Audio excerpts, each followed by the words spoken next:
Hi there, Ads here, and today I want to talk about a rather contentious issue, one that sparks a lot of heated debate. You've all read the title by now, and I'm sure I'll have made a really stupid thumbnail as well. Let's talk about the Loli situation.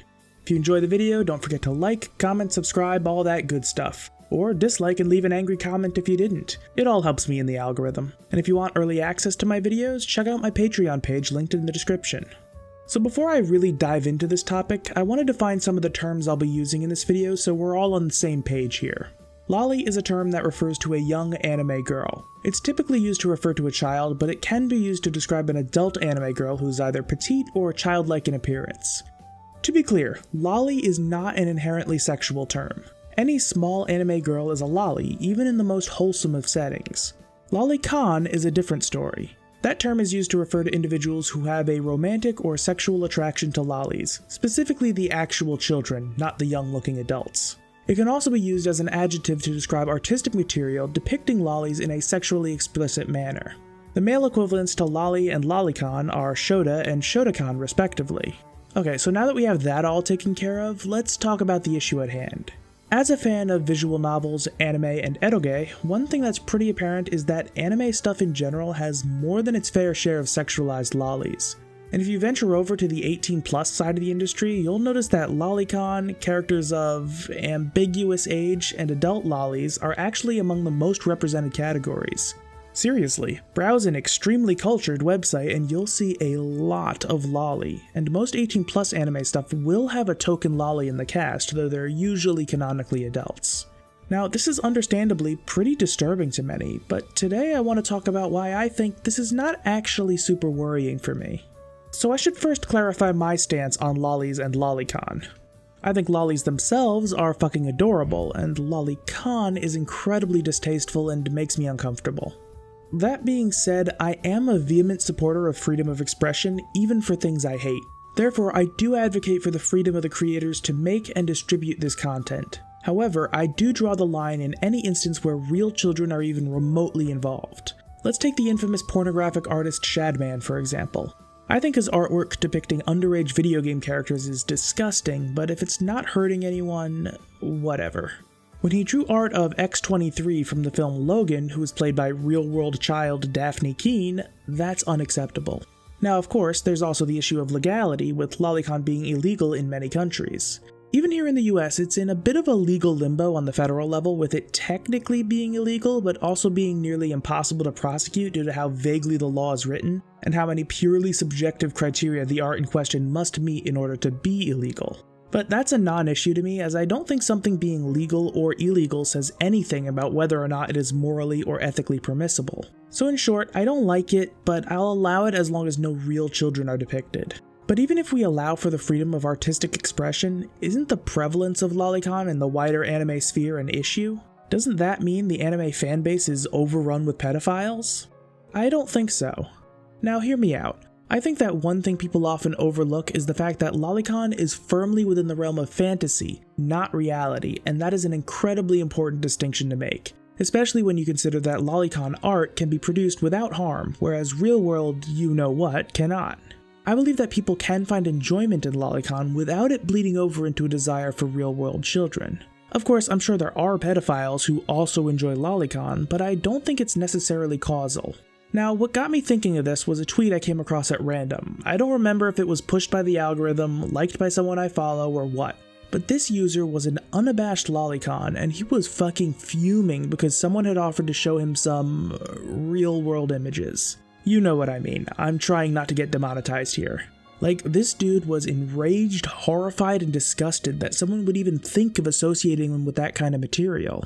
And the replies showed similar anger from others who I presume were also lolicons.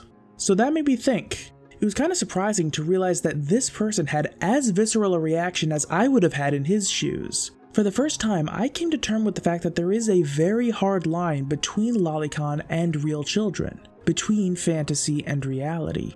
So at this point, I got to thinking. By then, I'd already pretty much accepted the existence of lolicons who, for moral and ethical reasons, would never even entertain the idea of pursuing real children. That makes sense to me. I think it's probably fairly common for people to have certain fantasies that they would never consider playing out in real life due to the harm that would be incurred. I mean, there have been plenty of times where I've wanted to punch someone in the face, but I personally would never hurt someone unless it was in self-defense. So that made immediate logical sense to me. But I wanted to explore a possibility I'd never considered. Could it be that there are lolicons who don't have any sexual attraction whatsoever to real children? And my conclusion kinda surprised me because I actually think it's probably more common than most of us think. To explain this, let's talk about the concept of taboo. Merriam-Webster defines taboo as a prohibition imposed by social custom or as a protective measure, and something that is not acceptable to say, mention, or do. To put it a bit more broadly, a taboo is a concept that is so far outside the social norm as to be considered morally bad by society at large. Now here's the thing. People have a tendency to be drawn to taboos, and in youth, there's often a desire to rebuke societal norms. This is true pretty much universally. So people will often engage with these taboo subjects when outside the spotlight. But what happens when a morally sound person wants to engage with a taboo that also conflicts with their own morality? Well, usually they find an alternate means of engaging with it, one that does not cause harm. Bring this back around to the topic at hand, I think a big reason for the prevalence of lolicon in the Eastern world is because of how incredibly taboo the subject is. That may seem like a bit of a reach, but let me frame it by talking about a taboo fetish that's more popular here in the West, one that's actually kind of exploded in the past few years. Incest. If you've been on any porn site lately, and I know you have, don't you fucking lie to me, you'll notice that it seems like every other video has something like stepsister, stepdaughter, stepfather. There are even ones for things like step-cousin and step-uncle, even though those aren't actually things. Point being that this is the popular fetish nowadays. Now you may be thinking that the dynamic of a step-family is different than that of a biological family, and you'd be right, but many of these videos use the step prefix purely as a loophole. There are some countries where depicting an incestuous relationship in pornography is actually illegal, so all the big porn sites ban it so they can still gain revenue from those countries. So the videos use step so they can claim a technicality, and as long as they don't get in trouble, the sites themselves don't actually care. And the actual character dynamics of many of these videos do line up more closely with a biological relationship rather than a family by marriage situation. So with the prevalence of the incest fetish in the West, can we really conclude that society is filled to the brim with people who want to keep it in the family? I kind of doubt it, and upon doing a bit of research, something stood out to me. It seems that there are quite a lot of people who are turned on by incest porn and incest roleplay but have never been attracted to a family member and would never pursue such a relationship even if given a golden opportunity. Now, I can't find any statistics or anything, but I've seen multiple personal anecdotes confirming this, and there are also multiple articles that claim this. That tells me that there are a sizable number of people who are attracted to the idea of such a dynamic but have no desire to bring that outside the realm of fantasy and into reality. And I can actually relate to that. When I think about it, I can actually pinpoint certain interests I have that are only interesting to me in the context of fantasy, some of which I wouldn't even be comfortable with in a roleplay scenario.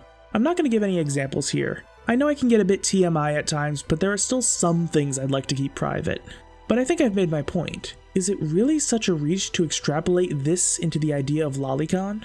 And if we go even more broadly, we can find that this type of thing is common even outside of sexuality, and I'll use myself as an example here. I'm a big fan of the Saw movies, yes, even the shit ones. I find Jigsaw's death traps absolutely fascinating, and it's hard to look away.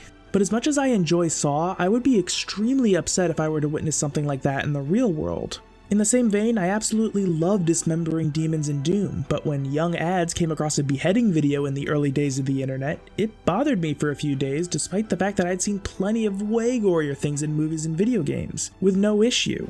Here's the thing, the overwhelming majority of people are perfectly capable of separating fantasy and reality. We all enjoy things in fictional settings that we wouldn't in the real world, and I personally see no reason why that can't extend to sexuality. So if we assume that I'm 100% right here and I'm always right about everything, that still leaves one big question. Is there something about lolicon specifically that makes us so unwilling to give it the benefit of the doubt like we do with horror stories, violent video games, and even other types of taboo fetishes? Well, this is just a speculation, but I have some thoughts. I think this visceral reaction people have to lolicon is largely the result of one factor. I would argue that children are the single most vulnerable demographic of people in the world. They are underdeveloped both physically and mentally, cannot think critically or control their emotions well, and they rely on others for their very survival. On a biological level and reinforced on a societal level, we want to protect children from serious harm, and generally speaking, harming a child is seen as the worst thing you can do. Even murder is given more leeway than hurting a kid. Go to a prison filled with the most evil people and they all still gang up on child abusers because in their minds, even they won't stoop that low. Harming children is almost universally despised, and rightfully so. I honestly can't think of something that's more categorically hated than the abuse of a child, and I think that bleeds over into the attitudes behind Lolicon. The fact remains that Lolicon depicts actions that are horrendous by nature being done on those who are particularly vulnerable, and it's hard to get past that. Most of us, myself included, feel very strongly that children should be protected, and so seeing depictions of children being mistreated flares up those emotions. But if you think about it, is it really all that bad? Lolicon doesn't actually directly hurt real children. Now, if the creators or consumers are also doing shit that hurts real children, throw them in the fucking wood chipper. But honestly, I personally don't care what people do with their free time, providing they aren't hurting anyone, aren't violating anyone's rights, and aren't stopping anyone else from doing their own thing. And on top of that, as I've already outlined in this video, I have reason to believe that many, if not most Lolicons keep their desires firmly rooted in the realm of fantasy, making them at the very worst kinda creepy and weird. So yeah, at one point I was as anti-loli as they get, and honestly I still wouldn't mind if the wider anime industry kinda toned it down a bit. Yet I'm sitting here and I'm surprisingly accepting of the existence of Lolicon. Thanks for watching. Don't forget to either like or dislike the video and subscribe for more content. Also check out Patreon if you want to support the channel directly and get early access to videos. Let me know what you think about the format of this video. The long form critiques aren't going anywhere, but if you've read my recent community post, I want to start uploading more, and the only way to do that is to make videos that don't take dozens of hours each so I can put them out in between the videos that do. Obviously, at the time of recording, I haven't edited the video yet, but this video probably took like not even 2 days from blank slate to pressing the render button. If you guys like this style, I can do this fairly regularly, and I promise I'll actually talk about video games in the future, and I'll probably come at you with less spicy takes than this one. Please do let me know what you think. Follow me on Twitter for updates and memes, and join my Discord server linked in the description. Once again, thank you all for watching, and I'll see you next time. Play the electro swing.